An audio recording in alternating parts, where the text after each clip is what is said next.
Hi friends, I'm Sapna Agarwal, Creative Director at ANSA, Architecture and Interior Design Consultancy. और आज हम mister पवी Bhasin जी के साथ हैं. हाय भैया. Hi ma'am, how are you? Very nice. From Casa Decor. और आज we learn a lot about tiles from him कि किस टाइप की टाइल्स होती हैं. आप इतने जार्गन सुनते हैं टाइल्स के बारे में, vitrified tiles, rectified tiles, ceramic tiles, but इनमें फ़र्क क्या होता है, किस तरीके से उनको यूज़ किया जा सकता है, and few questions that I think you must know before buying the tile. So we'll ask all those questions from him today. So we'll start by Bhaiya that जब हम मार्केट में टाइल लेने जाते हैं तो बहुत तरीके की टाइल्स हैं. सिरामिक टाइल्स जो सब बेचते हैं, then there is full body, then there are mosaic art forms and there is also stone tiles available now. So बड़ी टाइप की टाइल्स आती हैं. What according to you is the best suited tile for washrooms? Then see, for washrooms, what I would say is first we need to understand how a tile is made. Yeah. It is like the same process like we bake a cake. So you have to have that biscuit ready in front of you, and then different layers of printings and coatings have been done to reduce or increase the porosity, the density. Based on that, the tiles can be categorized. Correct. So अगर tile ज़्यादा porous होती है तो वो ceramic कहलाई जाती है. बनने का प्रोसेस सबका सेम होता है मोर और लेस. अगर हम उसकी डेंसिटी बढ़ा देंगे तो उसकी पोरोसिटी कम हो जाएगी, तो वो विट्रीफाइड की तरफ चली जाएगी. Okay. सो बेसिकली एक टाइल को बनाने के बाद there are layers of glass that are being done on that is known as vitrification. Coatings. हाँ जी. तो Heat-based उसके coatings. बिल्कुल ठीक. तो उसके बाद वो टाइल विट्रीफाइड बन जाती है. अगेन उसमें एक नेक्स्ट वेरिएंट आता है. अगर हम उसके अंदर जब बेकिंग कर रहे हैं, if we add the colour pigment, तो वो कलर्ड बॉडी टाइल बन जाती है rather than a normal looking जो आप साइड में उसके बेसिस देखते हैं. तो एक विट्रीफाइड टाइल, एक कलर्ड बॉडी विट्रीफाइड टाइल भी बन जाती है. Okay.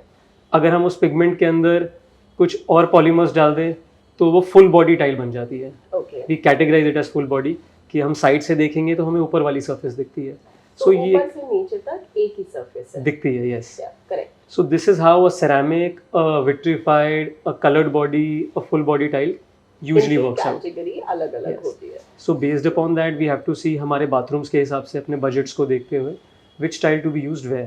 Okay. So when it comes to ceramic tiles, उसकी usability क्या है?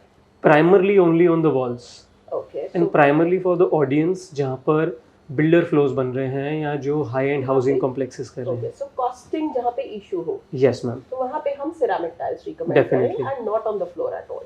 It is not meant for the floor क्योंकि उनकी water absorption होगी. Okay. But when it comes to the other tiles, and you were talking about full body tiles, उसको हम कहीं भी use कर सकते हैं. So it has found its usage it has a diverse usage. एक full body tile आज की डेट आप terraces और staircases पे इनफैक्ट हम full body tile use कर रहे हैं. अब तो काफी सारी staircases tiles भी आ गई हैं Yes, ma'am. जिनकी nozzles बनी हुई आती हैं. Ready-made All you बनी have बनाई to do nozzles. is वो आपने tread लगाया और riser लगाया and it's absolutely ready. Yeah, so you have a made to fit size of a staircase tile available. You have different thicknesses that can be used for driveways also now. Correct. So we have 16 mm to 20 mm variations of driveway tiles available now. Very nice. So that is how the market has been evolving. तो tile market में काफी evolution हुआ है over the last Absolutely. years. So we have a very organic kind of a evolution, I would say. Competition जो है, the competition I tell my customers also कि organic है, कि अगर एक कंपनी में एक टेक्नोलॉजी है, दूसरी कंपनी दूसरी टेक्नोलॉजी के ऊपर काम कर रही है. So it's more of a technology war than a price war. And it's like a blank canvas. I think tile में innovation भी बहुत हो सकती है. So अगर आपका एक blank canvas है, plain tile है, आप उसमें किस तरीके का उसके बाद काम करते हैं, उससे भी डिजाइन में बहुत ज्यादा फर्क आ जाता है. Absolutely right. So we are actually looking at कि हर आर्टिस्ट अपनी पेंटिंग बना रहा है. So उसमें Endless competition probably. नहीं है. इसमें ये है कि किसको क्या पसंद आता है. Absolutely. हर मार्केट के हिसाब से we can define the aesthetic look of a tile.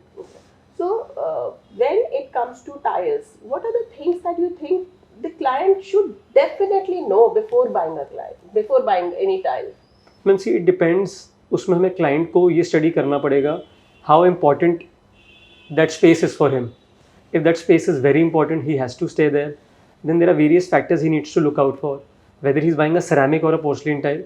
Secondly, he has to see the gloss index number of a tile. Okay. If he wants to be very specific, if I'm talking about an Einstein buying a tile, so it has to be like gloss index number क्या tile का.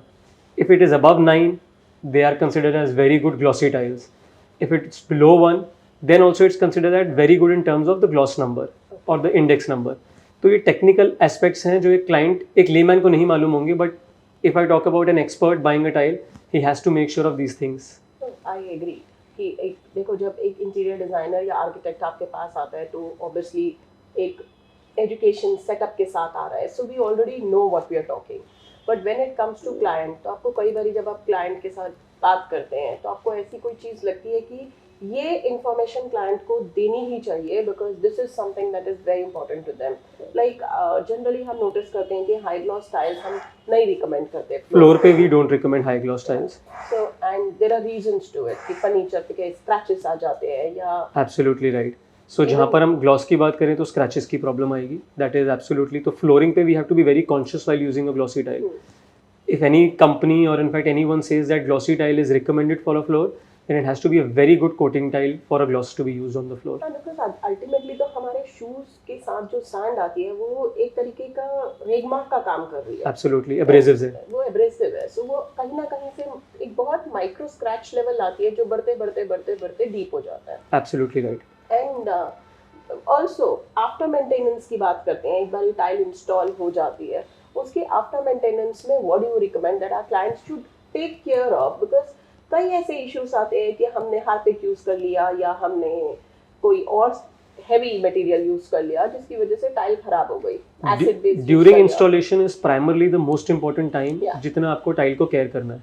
सो अगर आप tile use कर रहे हैं या ले कर रहे हैं, जस्ट मेक श्योर आप उसको ढंग से कवर कर दें, बिकॉज सबसे ज़्यादा ill treatment during the working और लेइंग ऑफ टाइल होता है. पीओपी का काम है, कारपेंटर्स का काम है.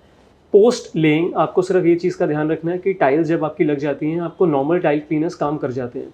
Usually people are not known for कि अगर हार्पिक यूज़ कर लिया, यूजली टाइल्स को कुछ होता नहीं है अनलाइक मार्बल, बट फिर भी normal tile cleaners can work very well. Okay, so what kind of grouts do you suggest to use for tiles? Ma'am, तो आपने भी एक बात बोली, क्लाइंट्स को जानना क्या है. So firstly tiles should be applied with spacers on the floor, not only because of the warpage to compensate, but also for the gas to release. Yeah, true that. Firstly.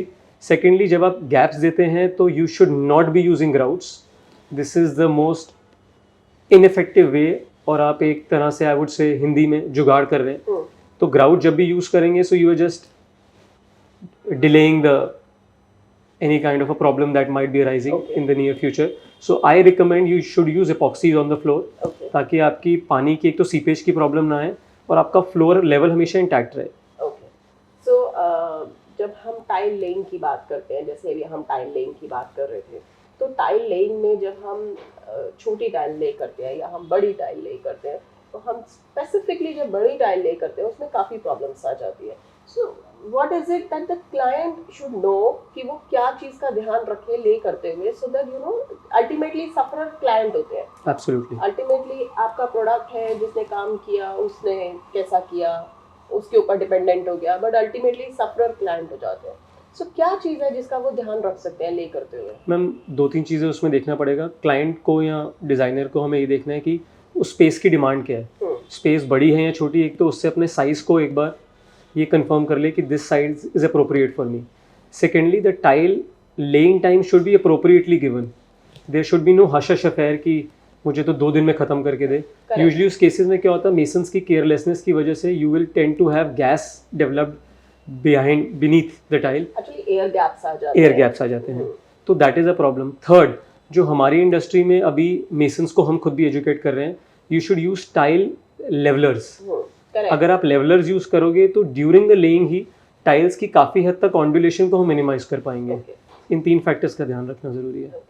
तो आपके यहाँ जब कोई client आता है, when it comes to designing, so how do you assist a client to choose कि क्या लेना है? सपोजिंगली जनरली क्या होता है कि एक नोशन बना हुआ है कि डॉटर्स रूम में तो पिंक कलर दिखा दो, बॉयज रूम में तो ब्लू कलर दिखा दो, which I think is a typical stereotype now. देयर आर better ways to look at it. There are so many things available. So how do you assist in designing? मतलब क्या आप उनको टाइल के साथ अलग अलग कॉम्बिनेशंस बना के दिखाते हैं या आप किस तरीके से करते हैं? मैम, तो उसमें we have started a practice, I would say, by the name of step, that is surfaces that excite people. So my team at Casa Decor, we have hired in step consultants who usually go and visit the site. So what we do is basically we understand the lifestyle of the client first. That is very important. So it will be like an extended family or extended team for a designer. So we'll be getting on board for the surface requirements with them. Okay. We go and आप कह लो एक recce करके आएंगे हम, उसका lifestyle क्या है, फिर हम आप लोगों के साथ डिस्कस करेंगे. बेस्ड ऑन दैट हम क्लाइंट को इनवाइट करेंगे कि स्टोर पे आएँ, ताकि उनके माइंड को पढ़ने के बाद हम उनको ये भी बता दें कि what is right now in trend. Okay. तो दोनों को हमें साथ में लेकर चलना पड़ेगा ताकि उनके ओपिनियन भी मैटर करें. नया इन ट्रेंड क्या है, उन दोनों को साथ में लेके अगर करेंगे तो एक बहुत अच्छा आउटकम आ जाएगा, what I think. So when it comes to combination, there are various combinations to play through. Okay, and do you also do 3Ds for clients? Yes ma'am, we would like to assist on that. अब 3Ds में क्या होता है, usually the picture has to be of a very high resolution. So what we do is, जो हमने किया है हम पहले से ही होमवर्क करके रखते हैं. Okay. हम उनको सुंदर सी very well brought up 3Ds दिखा देंगे, so that it is easier for them For to them to decide. choose the Yeah. tile, because अगर आपने 4-5 टाइल्स का कॉम्बिनेशन बना के सिर्फ रख दिया तो क्लाइंट के लिए डिसाइड करना बहुत मुश्किल होता है कि अब ये चूज करें या ये चूज करें. But if they have a reference point to look at, then it becomes kind of easier to choose. So वही अंडरस्टैंडिंग है, दे आर लेमैन और हमें उनको असिस्ट करना in the best possible manner. A good sorted 3D जिस पे हमने homework किया हो, मूड बोर्ड ऑलरेडी सेट किया हो, उस लेवल तक स्टेप कंसल्टेंट्स काम करेंगे और उनको उनका अच्छा सा एक स्पेस प्रोवाइड करेंगे. Very nice, innovative idea and somehow बड़ा अच्छा इनिशिएटिव भी है, क्योंकि क्लाइंट को आप जितना असिस्ट करते हैं डिसीजन मेकिंग में और जितना एजुकेट करते हैं, आई थिंक थोड़ा सा हम इन टोटल कहीं ना कहीं वेस्टेज भी मिनिमाइज कर रहे हैं. Otherwise Absolutely. कहीं ब्रेकेज भी होती है. हम इकोलॉजिकली भी थोड़ा सा वी आर बेटर ऑफ कि हम बेकार में चीजें वेस्ट करके मदर अर्थ के ऊपर भार नहीं बना रहे हैं. एब्सोल्युटली. तो organic way of I think working is this only. True that. But आपके साथ हमारी एसोसिएशन काफी पुरानी है, काफी साल हो गए हमें काम करते हुए. I started with you guys. हाँ, that it's been what, decades? Yeah, I think 12-13 years now. 13 Long years, 13 years. Long 13 years. And over a period of time, I think we've noticed कि आप कुछ ना कुछ नया लाते ही रहते हैं हमेशा. मैम हंगर अगर खत्म हो गई, you tend to get comfortable. That is the most risky part in your business. True that. मतलब हमारे बिजनेस में तो हमें हमेशा कुछ नया चाहिए, तो हम तो हमेशा कुछ ऐसे ही बोलते हैं, नया क्या है, नया क्या है. So you have to always sit on that uncomfortable zone. आप वहीं पे रहोगे तो आप innovate करोगे. But I think we've worked with you for more than a decade now, and the best part about Casa Decor is कि apart from just selling the product, you become like a family, not just to interior designer but also to the clients. कि बाद में भी कभी कोई service issue आया है या कुछ आया है, so your team has taken it up very optimally. Ma'am, it has never been about selling. It is always about developing relationship. True that. Because what I feel is once you give proper guidance or assistance or proper service, that would eventually get you more business. That is our fund and that is very clear. Very nice, very nice. Good. So we look at this relationship the way it is right now, and we hope and wish that it continues the way it is. Definitely, ma'am. Working with your company is like pleasure for us because they are very rare companies who are so organic in their designing, so creative in their designing. And itne strict, huh? Let's be honest. नहीं ma'am, you have to be professional. So let's be very honest कि बहुत strict रहते हैं. For me, it is professionalism. True that. And thank you so much for all your time today, and इतना information आपने हमारे साथ, हमारे viewers के साथ share किया. I'm sure it will help us a lot now. Pleasure is all. Thank you so much. Thank you. Thank you, friends. Thank you for watching this video.